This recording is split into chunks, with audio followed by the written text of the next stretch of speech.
お待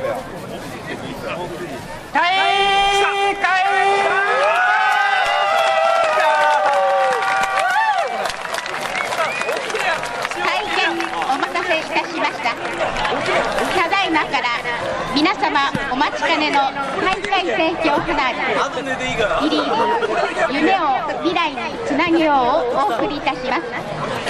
子供の頃誰もが夢に描いた世界があるはずです。残念なことですが、その夢は成長するとともに少しずつ忘れてしまっているようです。夢は強く信じて思い描けば叶うもの。今私たちが抱く夢の世界を信じ育てて未来につなげていきたいという思いとともに、花火が描くファンタジーワールドをお届けいたします。ではどうぞ。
ありがとうございました。